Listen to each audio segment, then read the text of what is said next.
Welcome back, everyone, to another great episode as we continue to canvass the college landscape. We're joined today by the Cal head man, Coach Kirk Everist, the great Kirk Everist. Man, thank you so much for being here. How are you? I'm great. Thank you for having me.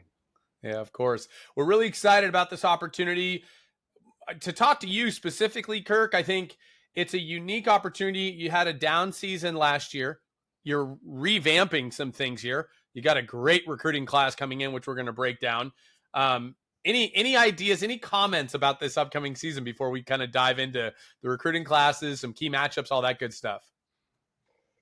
Yeah, I mean, I think we have a lot of new players with transfers in the portal, 11 new faces that weren't on our side last year. So, that'll be a challenge to incorporate everybody. And people are going to be coming in onesie twosies here as the summer goes on. Visas, national team trips, different events that we'll start getting people back in drips and drabs, and then we'll be ready to go at the beginning of the season. But it'll be a chore to put everybody together and to onboard everybody. But I think we've got a really good group that'll make it easy on kids to come in and just play and be part of the team. And we previewed this earlier in the week as part of the launch to this season, but three huge transfers for you. Dom Brown, who was with the senior team at World Aquatic Championships. You had Chase Wilson from Pepperdine, so two centers, and Luke Bachler, who's just a man among men in a lot of cases, coming from Santa Barbara. So you've dove into that transfer portal, frankly, as much, if not more, than any other school we've seen. Is that part of the ongoing philosophy for you think? I think you got to look at it. There are a lot of players that go in, with Chase and Dom, the timing of them coming out of high school. Obviously, we knew Chase, and he played at a high level club wise, as well as Dom. Dom was a local kid, De La Salle, CCU, so we got to see him a lot. But they're coming out of high school, and we got George Avakian and Papa and Jordy Gascon, and the timing's not great for a kid to develop and get minutes in games with those guys sitting there. So it just didn't work. A couple years later, it's perfect. We're looking, to revamp that position. They've developed and played really well at the college level and shown that they can do it. So there's not a whole lot of questions about their ability to play at the top level. And so I think we have to look at it. And I think, Berkeley's going to be an attractive place for somebody that proves themselves and wants a different challenge. So definitely have to look at it. I think you'd be negligent to not. Yeah, if the opportunity presents itself. I mean, I wouldn't want to back up Papa Nicolau. I'd never see the water. And so timing, obviously a big deal. And if the opportunity is there with the right athletes, right people, sounds like they're good fits. So let's jump into your recruiting class now. This is a big deal, a huge deal, frankly, if you ask me. I had the luxury and honor, privilege to watch a couple of these guys this summer at the U20 World Championships. Truly, truly amazing what Perrone and Pina did. Obviously winning U20 championships, winning gold for the first time in almost 30 years for Spain. But why don't you start left to right here, or you can go in the order you feel best fit. And you've got a couple of huge names on this list.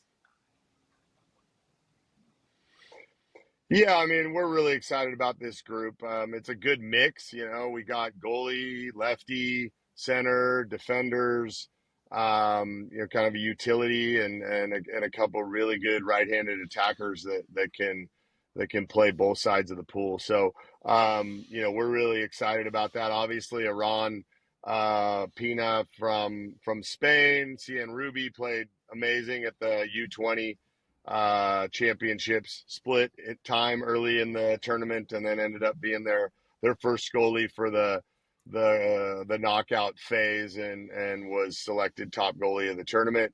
I thought played really well in the games that I was watching. So we're excited to have him. That was obviously a position last year that we're still really young. We'll be, a redshirt freshman, a freshman, and a redshirt sophomore at that position.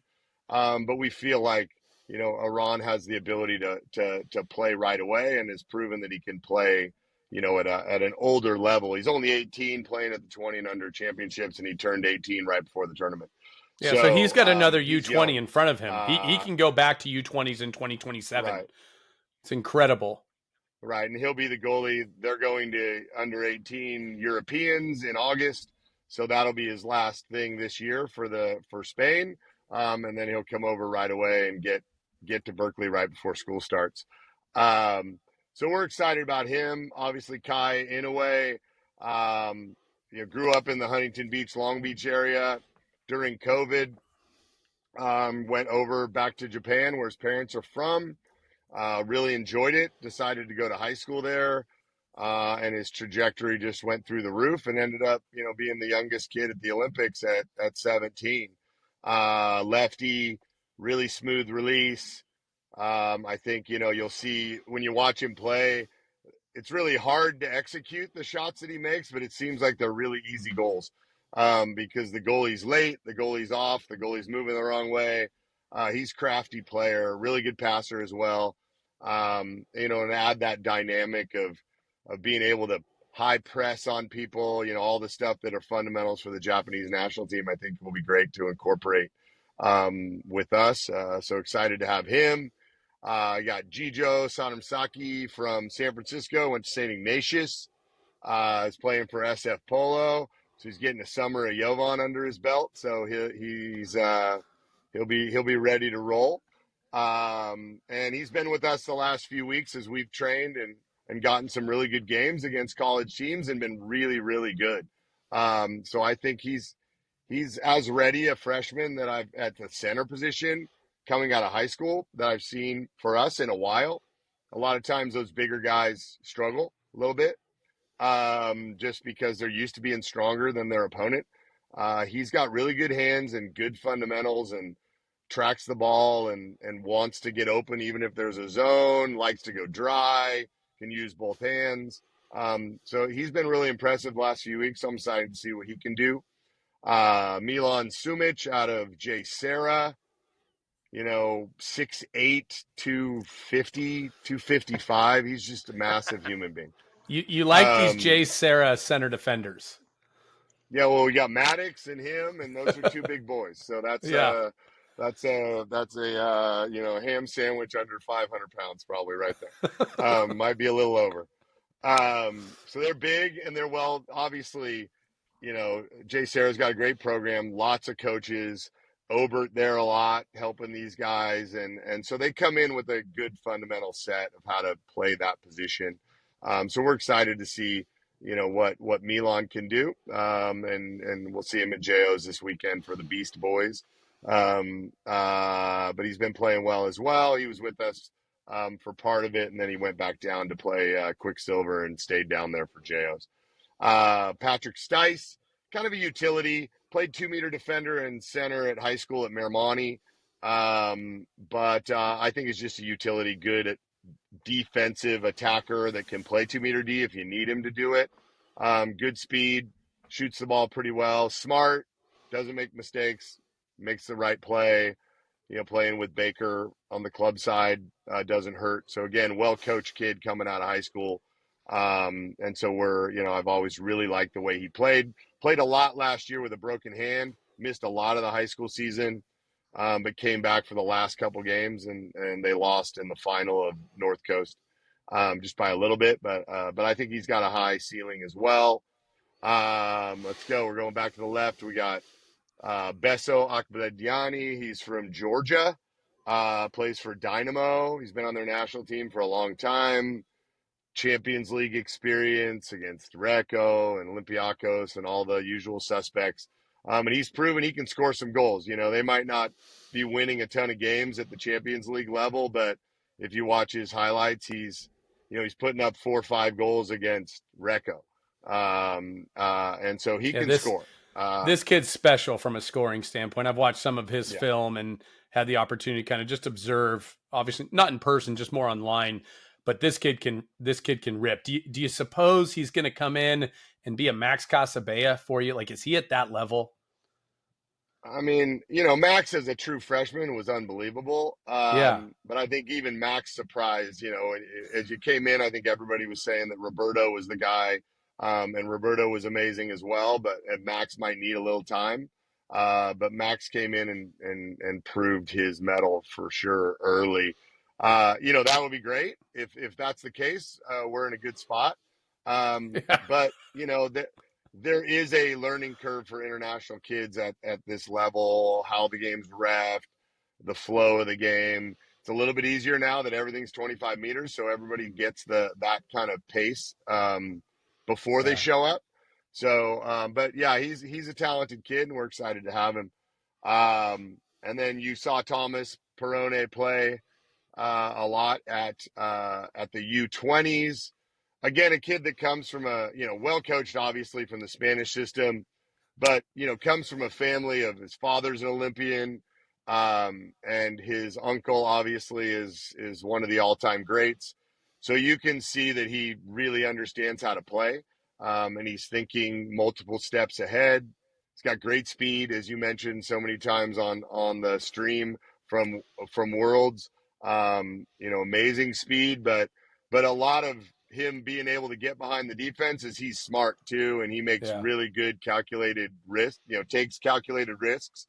But in order to be successful, most of the time, you got to be pretty smart.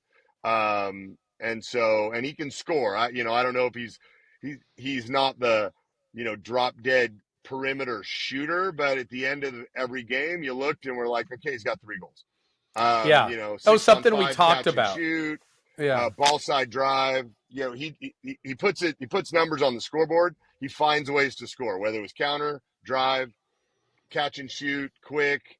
He's very decisive. When he sees a shot, he takes it. He doesn't hesitate much, and he's accurate. So if he gets Yeah. the ball off his hand quick and he's accurate, it goes in. Um, so again, I think that's somebody that can make an immediate impact. And then we got another graduate transfer in Louis Schuler, utility 2 meter defender out of Sydney Uni, who will come in as a graduate student. New Zealand by birth, and he's naturalizing now for Australia. So he's been with the Aussie national team, but he hasn't officially gotten all his paperwork done. He was here in the United States at their training camp with the U.S. a few weeks ago before they went to Singapore, but then he went home because he hasn't finished the paperwork yet. But he's in that group, and I think he would have had a good chance of going to Singapore had his paperwork come in. But I think they're counting on him to be someone that can help them, through this cycle into LA. Good athletic stock. His father was an All Black for 6 years. Ooh. So he's a big kid, six Yeah. five, 6'6", strong, and obviously comes from a high achieving athletic family. So Those All great Blacks are kid. serious, mate. Those guys are rough and tumble. It's Yes. a barbarian's game Yeah. played by gentlemen, they say. But I want to go back to Besso because I've seen Tomas. You're absolutely right. He's a scorer. He's not necessarily like in a pinch from 7-8 meters, but he always ends up with 3-4 goals because he's just so smart and so quick. But Besso is kind of that guy I think you're leaning on here to be like, all right, push come to shove, we need a goal. Where do we go? He's probably the most deadly shooter in this group. How do you see these guys factoring in as freshmen? And there's a lot of freshmen, a lot of talent here in these 8 players. How do you see them factoring in with what you've already got, with what's coming back with Pumfarada, with Merkovich, Kelly? Obviously, you've got some transfers that we touched on. Yeah. You got Sop Mario over there as well. I mean, good grief, Kirk, how many lefties are you going to be bringing? But talk to us about how you think they're going to fit in here as freshmen, because as you said, the international game may be Four. a little bit different. Yeah, Yeah. I mean, I think it'll take them some time to figure out certain things. We'll see how they react to that. But I think we have the depth to allow them to kind of ease their way into it without having to completely rely on them. But we have, like a kid like Besso can score goals and just score when you need it, no matter what. Defense does a great job; he gets a goal, no matter what. The defense is in Yeah. perfect position; you can get a goal, and sometimes you need that. Everything the your opponent is playing you very, very well, and then somebody just scores a goal. And so he's that kind of kid. And we've got like you said, Mirkovic, Kelly coming back, Bende Party, and then Pomferada and Mirkovic. I mean, and Zatmari, Oprea. Yeah, Prea is Yeah, another great lefty for you guys. we're going to see a lot of double lefty sets. Sets. And we've got a couple righties that can really play over there too. And Patrick Kolak, the Croatian kid that was a Yeah. freshman last year, which I think he'll have a breakout year this year. Brennan Fuchslin, who was another freshman out of Mm-hmm. Davis last year that plays really smart, really, really savvy. So you put them around, different players. I think they're going to thrive. So we've got a little bit of everything, but like I said, it's so new. We're gonna have to put it together. But I like the vibe of this team, and Mm-hmm. I think they will bring these kids in well, and the transition won't be too tough from the team standpoint. And they all know how to play water polo, so as long as I don't screw them up and try not to get in their way, um, you know, uh, force a zone, break the zone down, shoot the ball in or out, go back, play Yeah. some D, go back again. It's not It's a overly simple game. complicated, and It's a very simple game. with a new team like this, sometimes you gotta just keep it simple and Yeah. go. We have the talent to do the basic things, and we have guys that can solve those problems, in different ways. Counterattack. I think we have the fastest team we've probably had in a while, so we can kind of get back to Saying maybe something. scoring before they Hey, can set up defense. And we've got centers that are dynamic, lefty, righty. That's nice. Guys that like to move and don't just sit there and if there's a zone, they're just going to hang out. They're tracking the ball and trying to get it live, and our players are starting to see that and go, okay, wait for them, and they're going to get open. And if they can get their hand on the ball, they're quick to finish or draw penalty shots. So we got a little bit yeah. of everything, but it's a tough landscape out there. You're dealing with UCLA, and SC's got a great class coming in. Stanford. We got Fordham at home. We'll talk about, I know, later. They had an Yeah. amazing year last year, and so our road is not easy, but I'm excited about it. For sure. And you talk about speed. Ponferrada and Mirkovic alone are faster than most guys on most teams. You add Perone and Bessa to this. Oh my goodness. I mean, Kirk, you're going to Yeah, be flying up the pool, and Perone can play that lefty wing, that lefty side, as well as yeah, anyone. Frankly, he's one of yeah, the yeah, few righties I've yeah, seen in the world at the collegiate level, I should say, that can really play an attacking right-hander on that lefty side. And so yeah. that's going to be interesting to see how you mix and match here. A lot of options, maybe too many options, but we'll see how you do with it. I'm curious, Kirk, Yeah, I for mean, Go ahead. if I may, like some of these guys are, U.S. citizens, some abroad, obviously. At what point are you talking to some of these guys about playing at Cal? And is it a lot of you reaching out to them and these guys reaching out to you? It'd be really interesting to hear about just that conversation process for other people who might be aspiring to find themselves at Cal someday. yeah, I mean, the flow is a little bit similar to what it is in the U.S., although, sometimes they're making decisions a little later because they just decided that, I might want to try that out. But, you're looking at kids at these tournaments like under 20s, like under 18s. Now with streaming, you're able to see a lot of these games. And we have a network of players, that have played that know these kids from young, and they're telling us about the new up and coming kid.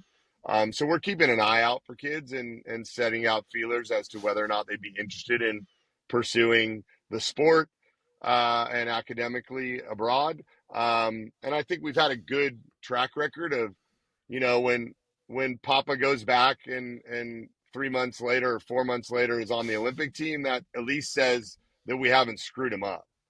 Right. I Um, think that is you a know, concern of a lot of these Europeans looking to play in yeah, the U.S. That like going to the U.S. is sure. actually a step down from, you know, Yeah. you're putting your career as a Right. professional at risk by going to a U.S. university. And I think that narrative has shifted It's greatly shifting for now. sure. It's shifting for sure. Casabea went back and got a run on at a World Cup level tournament with them. And, he was in the mix he's down to, I think they take 15 to Singapore or 14, and he was 15, 16. He was within one or two. They cut down to the last two guys, and he was one of those guys that didn't quite make it. But he's in a good position going to play for Barceloneta next year. They signed him. So, again, if one of the top clubs, top 2, 3, 4 clubs perennially in the world is signing one of your players as a graduated senior, that says something about the program. And I think, kids are looking at, okay, I can go there and still pursue my Olympic dreams and then also have the ability to do something else when I'm done. That I have a degree, I can go do something else. Yeah. And so that's part of, what we're hoping to develop the ability to do that, and as well as put guys on our national team as well. So, again, every school has their kind of thing. And we have a lot of great domestic players that have gone on to play in the Olympics, are on the team, probably will be on the team in LA. And Berkeley travels there. Everybody in the world knows Berkeley. So again, we get great players that would like to go there because if they go home, everybody knows where you went to school. And they can monetize that later on in life, and give them options. So, we look at it and I like the mix of players. I've been lucky. You can get into trouble with kids that you don't know quite as well. But I've been pretty lucky. We've had really good kids, that understand the value of it and really, they take advantage of the opportunity and they're super grateful for the opportunity. And that's satisfying to see. It's not transactional. They're coming in and they might kind of think it's just a team, but by the time they leave, they know that this is kind of a lifelong relationship, with all of us. And there's some responsibility to that. Well, you certainly reloaded since last year. Obviously, the first time in recent memory that you didn't make the NC2A tournament.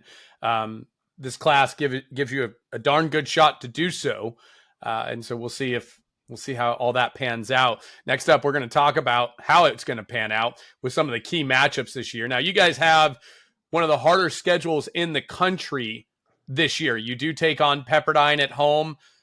You've got San Jose State. I'll let Clay talk about this before we dive before I get into too much of the details. And there's obviously a couple of games not on here that we will talk about as well. So, Clay, go ahead. Yeah, I mean, the slide says it all. Key matchups here. For us, at least, we're curious if you agree, if there's any outsiders here that you would include on this slide. Coming up, San Jose State on September 14th at Berkeley as an opener. Would love to hear your thoughts on this. Lots of strength in that San Jose State squad. Some Hungarians that we're very familiar with on that team. What are you thinking about going to that matchup? Yeah, we didn't get a chance to play them last year, similar to Fordham, just with the schedule. And they're a great, local team that's had really good results, and they return a lot of players. And I'm sure, typically they're one of those teams that there'll be 2 or 3 other guys that we didn't see last weekend, in a friendly tournament at West Valley that will show up. So they're going to be a really strong team. I think they're anchored by their goalie, who you're very familiar with, and he is a game changer. So, they have good perimeter players, good centers. They can score goals, and if he's on, it's a problem. And so they're never going to be too far out of a game because of him. And This is Brendan Jopiosh, for anyone wondering. Exactly. So Brendan is amazing goalie. I would say, I think he's probably the best goalie in college last year. From an impact standpoint, he might not have exactly the pieces around him all the time, or consistently, or the depth, but just one-on-one, he can block just about everything. and there are games where he is lights out, and you're just not going to score very many goals. So if you get lazy on defense, they're gonna beat you. The last time you played San Jose State, you won 10-8. He had Yeah, 20 saves. yeah, yeah, yeah. And he gets He's into like, your I head. remember. Yeah, Yeah. and guys just start thinking too much and passing Yeah, up shots they should take, or right. it's a problem. And he's a fantastic kid, Yes, and an amazing goalie. So that makes them tough against everybody. But they do have talent everywhere else. But but you got to get the ball by him if you're gonna have any success with them. definitely. Uh, Coming up in October, October 4th, again at home game at Berkeley, UCLA defending NC2A champion. I'm sure everyone's got their eyes on them, having a player like Ryder Dodd, but he's not just there on an on an island. He's got, Tico and a handful of others as well. It seems that they're strong. Everyone's strong last year and strong this year, and seemingly getting stronger from all these transfers going everywhere and the incoming classes. So I'm curious how your strategy might be different against UCLA. Yeah, I mean, I think last year we struggled just with their offensive power. I think, we were scoring 15, 16 goals in a game, and they would score 20. Yeah, And so, ideally, I don't want to live and die that way. I do think we have the ability to score goals, and we can get the ball by their defense. And I'm confident that we have the talent this year to do the same. We just got to do a better job defensively, and that's easier said than done with Ryder in there. Again, he's that kind of guy that you do everything right, and he ends up with 7 goals in a game. And he can kind of just take over. You saw it at U20s, where when they really needed it, he just took over yeah. the game, and he was the best player in the pool. And he can keep it up. He's fit. He can go the entire game. He won't do that most likely in college until maybe the end. But typically the way they flow, they sub a lot, so he'll have more rest. But when he's in, he is impactful.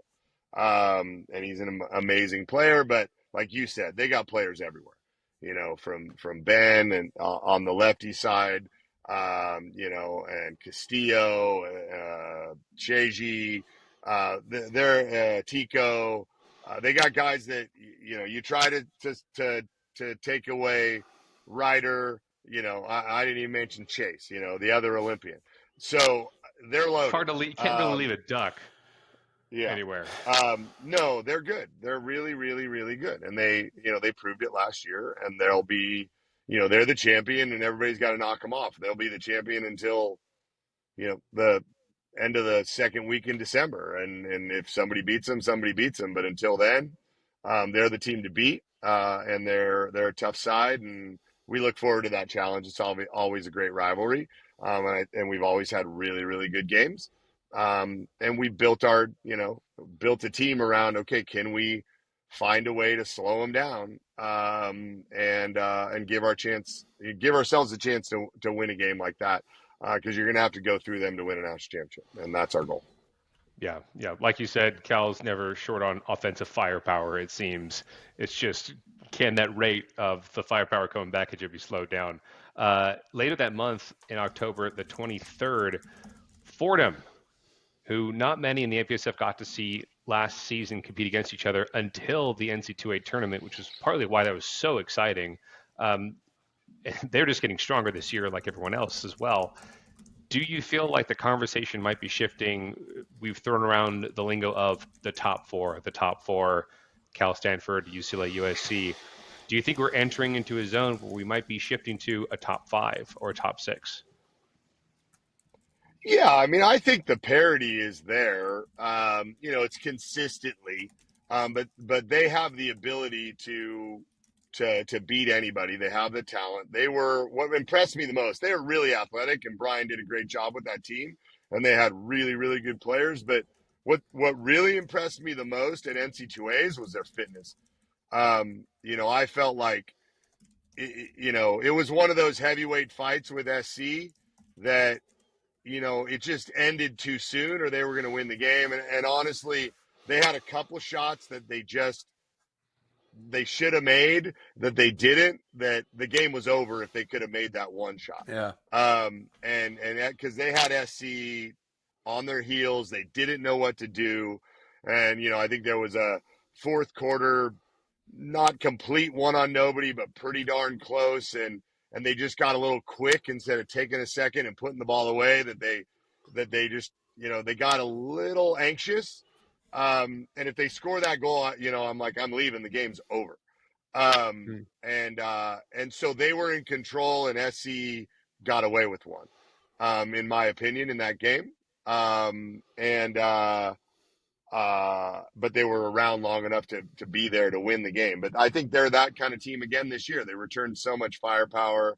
Provenciani and Toth and all these guys. They're amazing. And so to get to see them in the middle of the year will be a great challenge. Last year it just didn't work out because by the time Brian got a hold of us to schedule a game, I was like in a 3-game. We had Stanford, we had Princeton, we had this, and I'm like, I can't add another one to that Brian's week. fault. Blame Brian. He went to Cal, so we can blame him. Exactly. He was on my first championship team. Right. This year it was like within days of the season ending that he was on. I'm like, okay, when are you coming? Well, we're on. So I'm really excited to play them this year. Great program. What they did last year was fantastic. I loved their, the media coverage that they got for the sport was great. They're embracing, where they are, what they do, how they do it. A fantastic story. And I think Brian is great at what he does, and he's going to keep them competitive every year, and they're going to be a challenge in that top 5, 6 teams that can beat you at any point. Princeton has been there, Pepperdine's there, Irvine has had their great teams as they go. Obviously UOP kind of rides a wave occasionally and gets there, but they are there every 2-3 years where they have a team that can beat anybody. That's great for the sport. And it's great for our guys to have to be on their toes, and sharpening their sword so that they're ready to play those last few games in a championship environment. They feel like they've been tested by more than just UCLA or Stanford or SC. That goes without saying. But the teams that are out there are all getting really good players and are well coached, and it's exciting to play them. Yeah, and Fordham's class we're going to break down recruiting classes after we finish all these interviews and get everything out there, and we'll break down kind of the star ratings that we've got. But Fordham's class is special as well, and we're starting to see this trend of extremely high level players now coming to the States for college, more so than ever before. And I think it's personally because we've got so many, the national teams aren't looking at it as a negative anymore. Right? We've proven that, okay, playing in the U.S. isn't necessarily bad for some of these guys. I think some countries might still do that. To that degree, you've got the special privilege and honor of having CNAB Barceloneta and CN Marseille coming to Cal to not only play each other, but play against you. Talk to us about how that was set up. What are the exact dates of those games if you've got them? We'd love to. We'll be posting and talking about them as they lead up to it. But what a privilege for these guys to play Barceloneta, play CN Marseille, two of the best programs in the world. My goodness. Yeah, it's great. It's the weekend before we got San Jose State, so that's the what I don't have a calendar in front of me, but is that 7, 8, 6, 7 Saturday, Sunday? We're 7th? having a yeah. It'll be September 7th there. Yeah, we're gonna have the O Club, us, and them play. We'll play one, and they'll play the other, and then we'll switch on Sunday. They're training all week in Berkeley against themselves, by themselves to get in prep for their season. And we've got a couple friendlies during the week with one of them, and then the other. I think we play them twice. So we've been talking to them for a while. Sefa has a lot of contacts. It started with Elvis before Elvis left, but Sefa and Elvis, Sefa played in Australia for a long time, had a relationship with him, contacted him, floated this idea. Also Marseille as well. And they had a tradition of training with each other prior to the season, either in Marseille or in Barcelona. And they just decided, hey, we do this kind of every year, going to eat the same place. Why don't we go somewhere else? And so we jumped at that opportunity, organized the pool space so that they can prep for the season. We get an opportunity to play against some of the best players in the world. I ferreted away, playing dates so that we could do it. That might be part of why our season is so tough, top heavy with the games, because I didn't schedule any, it was hard to schedule off, out of conference games when I knew this was going to happen. But I think it's just such a great opportunity for our guys. Obviously, prior to announcements of retirement, with Thomas and Felipe was involved in, hey, let's get this done. Let's do it. I'm going to, I get to go over and watch my nephew play and see where he is. But, and so, it's a great opportunity for us. I know they're doing it back east with Ferencváros and Recco. And it would be great if we could, keep this tradition and be an opportunity for some of these great club teams to come over and prep for their season during our season and get them to kind of see the environments that we play in. It's a special opportunity for us. I love it. And just a cool opportunity for the boys at Cal, right? Yeah. Like to be able to play against those guys. And so we really applaud that effort, Kirk, to continue to up level not only your team, but to bring more visibility to the sport. I know you're a big fan of growing the sport and adapting to global rules. So we've had a lot of talks about that. So really appreciate your time, man. One final question for you as we go into the season. You guys good enough to win the whole thing this year? I think we are. Yeah. I mean, I'm not going to shy away from the challenge. It's not easy. Obviously we got to come off of a season which was disappointing, but I think that motivates the guys. I think they've learned from some of the things that they'd like to change and how they built their team. We've worked really hard to fill the spots that we felt like we needed to fill. I think, player for players, you go around on the teams, which we do obsessively and look, I'm comfortable with our players at every position and going up against other teams. Obviously you've got guys that are amazing players, but I think we're pretty darn close everywhere. And so I'm excited about it. It's been a great year. Obviously we got that amazing gift from Ned and Carol Speaker. So we're going into the season with a lot of momentum and incredible opportunity for us to get after it and go after our 18th national championship. Yeah. And congratulations on that. I talked to Carol Speaker right after the announcement came out, and Ned, and they were so thrilled to be helping the program out. So Cal is kind of here to stay for a very long time. What an unbelievably generous donation and endowment by them. So without that, largest gift, largest athletic gift in the school's history. So pretty amazing. Unbelievable. Yeah. And so thank you to them because they continue to support the sport, support Cal athletics, Cal water polo and swimming. And so huge. Kirk. Yeah, for sure. Kirk, thank you for being here, man. One of my favorite guests of all time. I love having you on here. You're welcome back anytime. And good to connect. We'll appreciate it. Looking forward to the season. Hopefully we'll be on the call for some of these games. And good luck, man. We'll be watching, and boy, am I excited to see if what Cal's made of this year. It's going to be a great year. All right. Well, thank you. So are we. Sure. All right. See you soon. Thank you, Kirk. Thanks, guys.